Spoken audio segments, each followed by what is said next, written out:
இழந்தால் பலத்தை இழப்போம். கங்கையும் இமயமும் கொண்டு தென் திசை ஆண்ட தென்னவர் தேசம் இந்திய ஒன்றிய அரசு மற்றும் திராவிட அரசுகளின் துணையோடு வட மாநிலத்தவர்களால் நேரடியாக ஆக்கிரமிக்கப்படுகிறது. பல்லாயிரம் ஆண்டுகளாக தமிழர்களின் தாயகமாக திகழும் தமிழ்நாட்டின் முகமும் முகவரியும் திட்டமிட்டு மாற்றப்பட்டு கொண்டிருக்கிறது. வடவேங்கிடம் தென்குமரி ஆயிடை தமிழ் கூறும் நல்லுலகு வடக்கர்கள் சூழ்ந்த உலகாக மாறும் நிலைக்கு தள்ளப்பட்டுள்ளது. முன்னெப்போதும் இல்லாத அளவுக்கு தமிழ்நாட்டில் வட மாநிலத்தவர் குவிந்து வருவதால் தமிழ்நாட்டின் அரசியல் பொருளாதார சூழ்நிலை தலைகீழாக மாறக்கூடிய பேராபத்து காத்திருக்கிறது என்கின்றனர் சமூக அரசியல் ஆய்வாளர்கள். 1947 இந்தியா விடுதலை அடைந்த பிறகு மொழி அடிப்படையில் மாநிலங்கள் அமைக்க பல போராட்டங்கள் நடந்தன. அதனைத் தொடர்ந்து 1953 ஆண்டு இந்திய ஒன்றிய அரசு இயற்றிய தீர்மானத்தில் மாநிலங்கள் என்பவை அடிப்படையில் அந்தந்த தேசிய இனங்களுக்கு சொந்தமானவை என்ற கருத்து வலியுறுத்தப்பட்டது. The State Reorganization Act 1956 என்கிற மொழி வழி மாநில சீரமைப்பு சட்டம் 1956 வழியாக அவரவர் தாயகங்களில் அந்தந்த மொழி பேசும் மக்களுக்கு கல்வி, வேலைவாய்ப்பு, வாழ்வாதாரம் ஆகியவற்றை உறுதி செய்யும் வகையிலேயே மொழி வழி மாநிலங்கள் உருவாக்கப்பட்டன. ஆனால் தமிழ்நாட்டில் மட்டும் மொழிவழி மாநில சீரமைப்பு சட்டத்தின் நோக்கம் தொடர்ச்சியாக சிதைக்கப்படுகிறது. இப்போதும் பெருமளவிலான வடமாநிலத்தவர் குடியேற்றங்கள் நடந்து கொண்டிருப்பது தமிழர்களின் வாழ்வுரிமைக்கு மட்டுமல்லாது தமிழ்நாட்டில் 1956க்கு முன்பு குடியேறிய அனைத்து மொழிவழி தேசிய இன மக்களின் வாழ்வுரிமைக்கும் நேரடியாக பெரும் பாதிப்பை உண்டாக்கி உள்ளது. கோவை, திருப்பூர், ஈரோடு, மதுரை, தேனி, சென்னை, வேலூர், திருவண்ணாமலை உள்ளிட்ட பல மாவட்டங்கள் நெடுங்காலமாக எதிர்கொள்ளும் அந்த சிக்கலை இப்போது ஒட்டுமொத்த தமிழ்நாடும் எதிர்கொள்கிறது. மிக சிறிய சிற்றூர்களில் உள்ள அஞ்சல் அலுவலகங்களில் கூட போஸ்ட் மாஸ்டர் எனப்படும் அஞ்சல் அதிகாரி பணிக்கு தமிழ் மொழி தெரியாத பீகார், உத்தரப்பிரதேசம், ஹரியானா போன்ற மாநிலங்களை சேர்ந்தவர்களே பணிக்கு அமர்த்தப்பட்டு வருகின்றனர். தமிழ்நாட்டின் சட்டமன்றம் உள்ள புனித ஜார்ஜ் கோட்டைக்குள் இருக்கும் அஞ்சலகத்திற்கு சென்றால் கூட வட இந்தியர் தான் பணியில் இருக்கிறார். தமிழில் முகவரி எழுதினாலோ அல்லது தமிழில் ஏதாவது அவரிடம் கேட்டாலோ அவர்களுக்கு புரிவதில்லை. தமிழ்நாட்டின் தலைமை பதவியில் ஒரு வட இந்தியர் அமர்த்தப்பட்ட பிறகு அடுத்த கட்டமாக அவரது பரிந்துரையின் பெயரில் அவருக்கு கீழே உள்ள அனைத்து பொறுப்புகளிலும் வட இந்தியர்கள் அமர்த்தப்பட்டு விடுகின்றனர். தெற்கு ரயில்வே எனப்படும் தென்னக தொடர்வண்டித்துறையின் திருச்சி கோட்டத்தில் எலக்ட்ரீஷியன், பிட்டர், மெக்கானிக், வெல்டர் உள்ளிட்ட தொழில் பழகுனர் இடங்களுக்கு 1765 பேர் தேர்வு செய்யப்பட்டதில் 1600 பேர் வட இந்தியர்கள் ஆவார்கள். இது மட்டுமன்றி சென்னையில் பெரம்பூர், கோவை என தொடர்வண்டித்துறை பணிகளில் 90 விழுக்காடு பிற மாநிலத்தவரே பணிபுரிந்து வருகின்றனர். பீகார், உத்தரப்பிரதேசம், ஜார்க்கண்ட் உள்ளிட்ட வட மாநிலங்களிலிருந்து விண்ணப்பித்தவர்களுக்கு தேர்வு நடத்தி டிராக்மேன், போர்மேன் போன்ற பணிகளுக்கும் கூட ஆயிரக்கணக்கான வட மாநிலத்தவரை பணிக்கு சேர்த்துள்ளனர். ஆனால் தமிழ்நாட்டில் இப்பணிகளுக்கான பயிற்சி முடித்து 15,000 பேர் பதிவு செய்து பல ஆண்டுகளாக காத்திருக்கின்றனர். அவர்கள் தேர்வு செய்யப்படுவதே இல்லை. இதனால் வேலை கிடைக்காத ஏமாற்றத்தில் 28 பேர் இதுவரை தங்கள் உயிரை மாய்த்து கொண்டுள்ளனர்.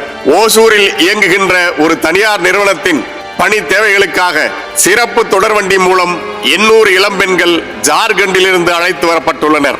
அவ்வாறு தமிழ்நாட்டிற்கு வரும் பிற மாநிலத்தவர்கள் உடனடியாக குடும்ப அட்டை, இருப்பிடச் சான்று பெற்று நிரந்தரமாக குடியேறி விடுகின்றனர். மேலும் வாக்காளர் அட்டையும் அவர்களுக்கு வழங்கப்படுவதால் தமிழ்நாட்டின் அரசியலை தீர்மானிக்கும் ஆற்றலாகவும் வடமாநிலத்தவர் உருவெடுத்து வருகின்றனர். இதனால் தமிழர்களின் வேலை வாய்ப்பு, பொருளாதாரம் யாவும் பறிக்கப்படுவதோடு மட்டுமன்றி எஞ்சியுள்ள அரசியல் அதிகாரத்தையும் வட மாநிலத்தவரிடம் முற்றாக இழந்து தமிழர்கள் தங்கள் சொந்த நிலத்திலேயே உடைமைகள், உரிமைகளற்ற அகதிகளாக, அடிமைகளாக வாழும் அவல நிலைக்கு தள்ளப்படுவார்களே என்கிற அச்சம் பரவலாக எழுந்துள்ளது. எங்கெங்கு காணினும் பிற மாநிலத்தவர்கள் நிறைந்து நாம் இருப்பது தமிழ்நாடு தானா இல்லை பிற மாநிலமா என்கிற ஐயம் எழும் அளவிற்கு தமிழ்நாடு பிற மாநிலத்தவரின் வருகையால் திணறி வருகிறது. குற்றம் புரிவதற்காக தமிழ்நாட்டில் கால் வைக்கும் பல வெளிமாநிலத்தவரின் செயல்களால் காவல்துறையினரும் செய்வதறியாது திகைத்து நிற்கின்றனர். வங்கியில் நூதன கொள்ளையில் பிற மாநிலத்தவரின் கைவரிசை இல்லாத செய்தியை பார்ப்பது அரிதாகி வருகிறது. ஜார்க்கண்ட், ஒடிசா, பீகார், உத்தரப்பிரதேசம் உள்ளிட்ட வெளி மாநிலங்களிலிருந்து தொழிலாளர்கள் தமிழ்நாட்டுக்கு அதிகமான அளவில் வருகின்றனர். தொடக்கத்தில் கட்டுமான தொழில், ஆடை உற்பத்தி தொழில் போன்றவற்றில் வேலைகளில் ஈடுபட்ட இவர்கள் தற்போது உணவகங்கள், செக்யூரிட்டி, லிப்ட் ஆபரேட்டர் என அனைத்து வித பணிகளிலும் ஈடுபடுகின்றனர். இந்திய அரசின் பத்திரிகை தகவல் அமைப்பான பிரஸ் இன்ஃபர்மேஷன் பியூரோ 2022 ஏப்ரலில் வெளியிட்ட தகவலின்படி தமிழ்நாட்டில் 34,87,000 புலம்பெயர்ந்த தொழிலாளர்கள் உள்ளனர். இவர்களில் பெண்கள் 7,13,000, ஆண்கள் 27,74,000 என்று 2022 அந்த தகவல் வெளியிடப்பட்டது. அதனைத் தொடர்ந்த தொடர்ச்சியான வருகையால் இப்போது ஏறக்குறைய 1.5 கோடி வடமாநிலத்தவர் தமிழ்நாட்டில் இறங்கி இருப்பதாக கருதப்படுகிறது. நாள்தோறும் பல்லாயிரக்கணக்கானவர்கள் படையெடுத்து வருகின்றனர். கோவை, சென்னை, மதுரை உள்ளிட்ட மாநகராட்சி பகுதிகளில் வணிக பகுதிகள் முழுமையாக வட மாநிலத்தவர்களின் வியாபார மையங்களாக உருவாகிவிட்டன. கட்டட வேலைகள், உணவகங்கள், சாலை பணிகள், நகைப்பட்டறை, ஆடை உற்பத்தி நிறுவனங்களில் பணிபுரியும் உழைப்பாளிகளாக கால் ஊன்றியவர்களோடு நினைத்து பார்க்க முடியாத அளவுக்கு கொலையும் கொள்ளையும் செய்யும் கும்பலும் ஊடுருவி வருவதை எவராலும் மறுக்க முடியாது. கிருஷ்ணகிரி அருகே பரோடா வங்கி கிளையில் நடந்த 12 கோடி ரூபாய் மதிப்பிலான நகை கொள்ளையில் தொடர்புடைய வடமாநிலத்தவரின் கைது வட மாநிலத்தவரின் வருகையை முறைப்படுத்த வேண்டியதன் அவசியத்தை நமக்கு உணர்த்துகிறது. திருட்டு கும்பல்களை சேர்ந்த வட மாநிலத்தவர்கள் எளிதாக கொள்ளையடித்துவிட்டு ஒரு சில நாள்களிலேயே வெளி மாநிலங்களிலும் வெளிநாட்டிலும் தங்கிவிடுவதை வாடிக்கையாக கொண்டுள்ளனர். கள்ள நோட்டு புழக்கம், போதை கும்பலுடன் தொடர்பு, கொள்ளைகளில் நவீன தொழில்நுட்பம் என வட மாநிலத்தவரின் குற்ற செயல்கள் தமிழ்நாட்டு மக்களுக்கு பெரிய அளவில் அச்சுறுத்தலாக உள்ளது. அண்மையில் விலை உயர்ந்த ஒரு கைபேசிக்காக வட மாநிலத்து இளைஞர் ஒருவர் பெண் மருத்துவர் ஒருவரை கொன்ற கொடுமை நிகழ்ந்தது. காவல்துறையில் ஏற்கனவே நிலவுகின்ற ஆள் பற்றாக்குறையால் அவர்களுக்கு ஏற்பட்டுள்ள பணி நெருக்கடி, டாஸ்மாக் கடைகளுக்கு பாதுகாப்பு, அரசியல் தலைவர்களுக்கான பாதுகாப்பு என கடுமையான பணிச்சுமையால் காவல்துறையினர் திணறி வருகின்ற நிலையில் நாள்தோறும் வந்திறங்கும் வட மாநிலத்தவர்களில் குற்ற செயல் புரியும் எண்ணம் கொண்டவர்களை கண்டறிந்து களைய வேண்டிய அவசிய பணியை மேற்கொள்ள வேண்டிய நெருக்கடிக்கும் காவல்துறையினர் ஆளாகி உள்ளனர். சரக்கு உந்துகளில் வந்து திருடி செல்லும் கும்பலும் அதிகமாகி வருவதால் மாநில எல்லையில் நவீன சோதனை கருவிகள் மூலம் சோதனை செய்ய வேண்டிய தேவையும் ஏற்பட்டு இருக்கிறது.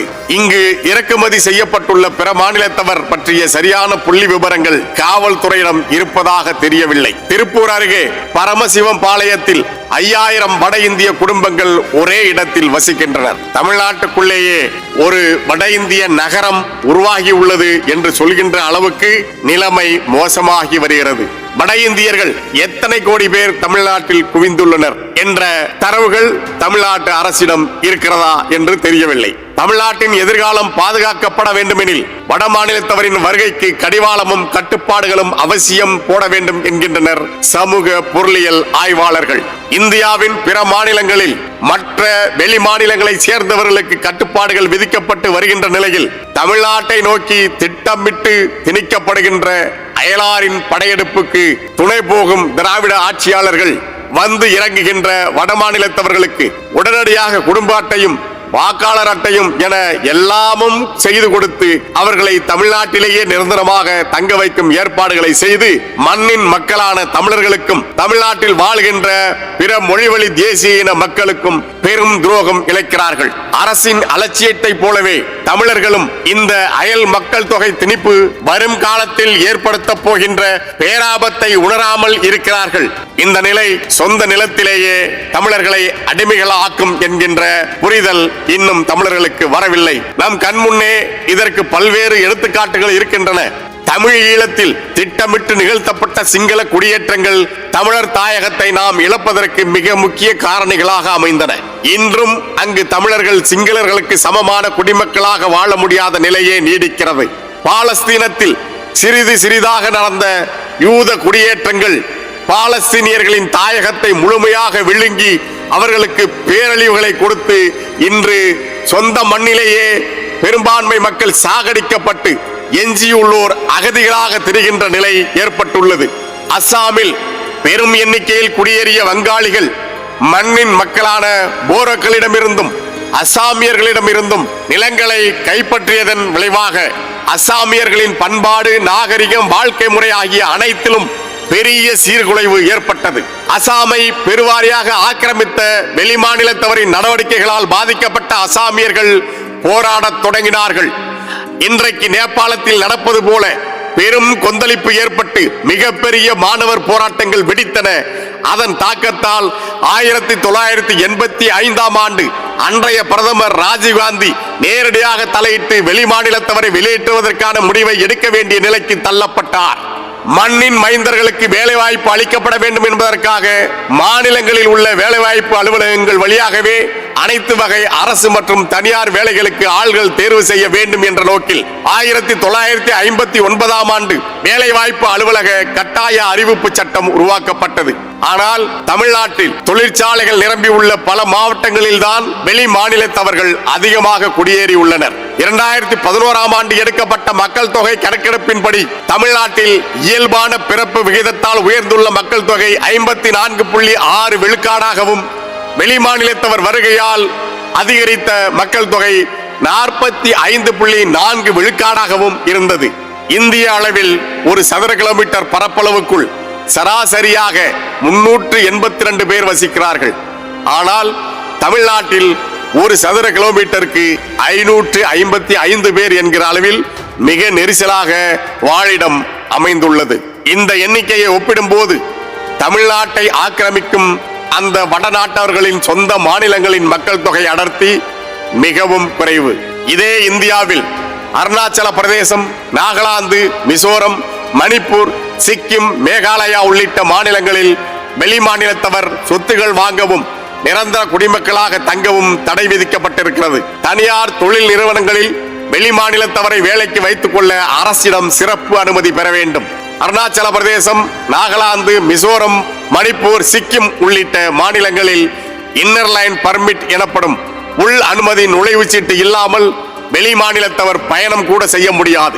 வெளிமாநிலத்தவர் தொடர்பாக அம்மாநிலங்களுக்கு தனி சட்டம் ஏற்றுக்கொள்ள அனுமதி வழங்கப்பட்டுள்ளது. அஸ்ஸாமில் கல்வி வேலைவாய்ப்புகளில் அம்மாநிலத்தவருக்கு மட்டுமே முன்னுரிமை வழங்கப்படுகிறது. அஸ்ஸாம் வேலைவாய்ப்பு அலுவலகத்தில் பதிவு செய்துள்ள அம்மாநிலத்தவருக்கு மட்டுமே அரசு வேலைவாய்ப்புகள் அளிக்கப்படுகின்றன. ஆந்திர கல்வி நிறுவனங்களில் 85 விழுக்காடு இடங்கள் அந்த மாநிலத்தை சேர்ந்த மாணவர்களுக்கு மட்டும்தான் என்ற சட்டம் செயல்பாட்டில் உள்ளது. இந்திய அரசமைப்பு சட்டம் 371D, 371E பிரிவுகளின்படி ஆந்திராவில் உள்ள தெலுங்கானா பகுதிகளுக்கு சிறப்பு அதிகாரம் அளிக்கப்பட்டு கல்வி வேலை வாய்ப்புகளில் 60 முதல் 80 விழுக்காடு வரை அம்மாநிலத்தவருக்கே முன்னுரிமை அளிக்கப்படுகிறது. அதற்கென தனித்தனி அரசாணைகள் வெளியிடப்பட்டுள்ளன. ஒரு முறை அந்த அரசாணைகளுக்கு நேர்மாறாக அரசு பணியிடங்களில் தெலுங்கானாவில் ஆந்திர பிரதேசங்களை சேர்ந்த 59,000 பேர் பணியமர்த்தப்பட்ட நிலையில் தெலுங்கானா பகுதிகளில் இருந்து அவர்களை வெளியேற்ற ஒப்புக்கொண்டு ஆந்திர அரசு தனி அரசாணையை பிறப்பித்தது. கர்நாடகாவில் வெளிமாநிலத்தவர் விளைநிலங்களை வாங்குவதற்கு தடை உள்ளது. 1983 கர்நாடக அரசு நியமித்த சரோஜினி மகிஷி அறிக்கையின்படி அம்மாநிலத்தில் உள்ள இந்திய ஒன்றிய அரசு, கர்நாடக அரசு மற்றும் தனியார் நிறுவனங்கள் ஆகியவற்றில் உள்ள வேலை வாய்ப்புகளில் கன்னடர்களுக்கே முன்னுரிமை அளிக்க சட்டம் இயற்றப்பட்டுள்ளது. அச்சட்டம் கடுமையாக பின்பற்றப்படுவதோடு அதை கண்காணிக்க கன்னட வளர்ச்சி ஆணையம் என்றதொரு தனி ஆணையமும் ஏற்படுத்தப்பட்டுள்ளது. மராட்டியத்தில் 1968 முதல் அம்மாநிலத்தில் உள்ள தனியார் தொழில் நிறுவனங்களில் 80 விழுக்காடு வரை மண்ணின் மக்களுக்கே வேலை அளிக்க வேண்டுமென மராட்டிய தொழில்துறை தீர்மானம் கொண்டு வந்தது. அதை வலியுறுத்தி 1970, 1973, 2005, 2007 என தொடர் சுற்றறிக்கைகள் மாநில அரசால் அனுப்பப்பட்டன. இச்சட்டத்தை தனியார் நிறுவனங்கள் சரிவர கடைபிடிக்கிறார்களா என்று கவனிக்க புதிதாக ஒரு கண்காணிப்பு அமைப்பு உருவாக்கப்பட்டுள்ளதாக 2017 டிசம்பரில் மராட்டிய அரசு அறிவித்தது. அரசு பணிகளுக்கு கட்டாயமாக மராத்தி மொழி எழுத படிக்க தெரிந்திருக்க வேண்டும். அதே போல மராட்டிய மாநில ஊர்திகள் சட்டப்படி மராட்டிய மொழி தெரியாத ஒருவர் அங்கு வாடகை மகிழுந்து ஓட்ட முடியாது என்பது குறிப்பிடத்தக்கது. 1995 மார்ச் 31ஆம் நாள் குஜராத்தில் நிறைவேற்றப்பட்ட குஜராத் தொழிலாளர் துறை தீர்மானத்தின்படி மண்ணின் மக்களுக்கு 85 விழுக்காடு வேலைவாய்ப்புகளை இந்திய அரசு மற்றும் தனியார் தொழில் நிறுவனங்கள் வழங்க வேண்டும் என குஜராத் அரசு ஆணையிட்டுள்ளது. சர்வதேசியம் பேசுகின்ற பொது உடைமைவாதிகளால் நீண்ட காலம் ஆட்சி செய்யப்பட்ட மேற்கு வங்கத்தில் the West Bengal regulation of recruitment in state government establishments and establishments of public undertakings, statutory bodies, government companies and local authorities act 1999 எனப்படும் மண்ணின் மக்களுக்கே அரசு வேலைகள் வழங்க வேண்டும் என்கிற சட்டம் 1999ஆம் ஆண்டிலேயே இயற்றப்பட்டது. இதை போலவே மத்திய பிரதேசம், ராஜஸ்தான், உத்தரகாண்ட், இமாச்சல பிரதேசம், உத்தரப்பிரதேசம், கோவா, ஹரியானா, ஒடிசா, கேரளா, சத்தீஸ்கர், ஜார்க்கண்ட், பஞ்சாப், பீகார் உள்ளிட்ட எல்லா மாநிலங்களும் அம்மாநில மக்களின் உரிமைகளுக்காகவும் நலனுக்காகவுமே செயல்படுகின்றன. ஆனால் தமிழ்நாட்டில் மட்டும் தமிழருடைய கையில் ஆட்சி அதிகாரம் இல்லாத காரணத்தால் எல்லாருக்கும் திறந்துவிடப்பட்ட திறந்தவெளி திடலாக தமிழ்நாடு இருக்கின்றது. தமிழர்களின் வரலாற்று தாயகத்தில் வாழும் மக்களின் உரிமையை கேட்பதற்கு துணிவும் தெளிவும் மிக்க தமிழர் தலைமை ஆட்சியில் இல்லாத காரணத்தால் இந்திய ஒன்றிய அரசு திட்டமிட்டு வெளிமாநிலத்தவரை தமிழ்நாட்டில் குவிக்கிறது. அதற்கு இங்குள்ள திராவிட மாடல் அரசு துணை போகிறது. அவர்களின் வாக்குகளுக்காக நாக்கை தொங்க போட்டு காத்திருக்கும் பிற கட்சிகளும் தமிழ்நாட்டின் உரிமைகள் பறிபோவதை பற்றி கவலைப்படாமல் தங்களுக்கு வீசப்படும் 2 சீட்டுகளுக்காக வாயை மூடிக்கொண்டு உள்ளன. போதை மருந்து கடத்தல், வழிப்பறி, கள்ள நோட்டு, பாலியல் கொடூரங்கள் உள்ளிட்ட பல்வேறு சட்டவிரோத செயல்களில் வடமாநிலத்தவர் ஈடுபடுவதும், தமிழர்களுக்கு வேலை தரக்கூடாது என்று தமிழ்நாட்டிலேயே அவர்கள் போராட்டம் நடத்துவதும், காவல்துறையை சேர்ந்தவர்கள் உள்பட பலரையும் அவர்கள் கண்மூடித்தனமாக தாக்குவதும், ஒட்டன் சத்திரம், சரவணன் உள்பட பல்வேறு இளைஞர்கள் வடமாநிலத்தவரால் கொல்லப்பட்டதும் முன்பை விட தமிழ்நாட்டில் குற்றப்பதிவுகள் அதிகமாகி உள்ளதற்கு சான்றாக திகழ்கின்றன. ஆபத்து மிகுந்த இந்த போக்கால் தமிழர்கள் உட்பட தமிழ்நாட்டில் வாழும் அனைவரும் சொந்த மாநிலத்திலேயே அனைத்து உரிமைகளையும் இழக்க வேண்டிய அவலநிலை உருவாகி வருவதை உணர முடிகிறது. அந்த கொடிய நிலை தொடர அனுமதிக்காமல் நாம் உடனடியாக விழிப்புணர்வு பெற்று நம்முடைய உரிமைகளையும் நமது தாய் நிலத்தையும் பாதுகாக்க வேண்டும். தமிழ்நாட்டில் அரசு பணிகளில் 100 விழுக்காடும், இந்திய அரசு மற்றும் தனியார் நிறுவனங்களில் 90 விழுக்காடும் தமிழர்களுக்கு பணி வழங்குவதை தமிழ்நாடு அரசு உறுதி செய்ய வேண்டும். தமிழ்நாட்டுக்கு வருகின்ற வெளிமாநிலத்தவர் இங்கேயே நிரந்தரமாக தங்கிவிடும் நிலையில் அவர்களுக்கு குடும்ப அட்டை, வாக்காளர் அட்டை வழங்கும் பணிகளை உடனடியாக நிறுத்த வேண்டும். வெளிமாநிலத்தவர் தமிழ்நாட்டில் இருப்பிட சான்று பெற அனுமதிக்க கூடாது. இங்கு இருப்பது தமிழ்நாட்டுக்கான அரசுதான் என்பதை உறுதி செய்ய வேண்டிய கடமை தமிழ்நாட்டை ஆள்கிற ஆட்சியாளர்களுக்கு இருக்கிறது. அவர்களை விடவும் ஆட்சியாளர்களை தேர்ந்தெடுக்கின்ற மக்களாகிய நமக்கு ஆகப்பெரிய கடமை இருக்கிறது. அனைத்தையும் இழந்து இருக்க இடமற்றவன் அனைத்துலகம் பேச அருகதையற்றவனாகிறான். எனவே பன்னெடுங்காலமாக நாம் வாழும் நமது நிலத்தினை, நமது இடத்தினை உறுதி செய்வோம். இனத்தை முன்னிறுத்துவோம். தமிழ்நாட்டின் உரிமைகளை காக்க எப்போதும் மக்களோடு துணை நிற்போம் என நாம் தமிழர் கட்சி உறுதியளிக்கிறது. யாரும் இங்கு வரலாம், வாழலாம். ஆனால் எமக்குள்ள உரிமை தமக்கென்பார் எனில் தமிழ் தேசிய இனத்தின் வழி வழியே வந்த மரம் விழிப்புற்று எழும். தமிழர் அறம் உறுதியாக வெல்லும். இனம் ஒன்றாவோம், இலக்கை வென்றாவோம். இலக்கு ஒன்றுதான், இனத்தின் விடுதலை. தமிழ் தாய் வாழ்க, தலைவர் பிரபாகரன் வாழ்க. நாம் தமிழர்.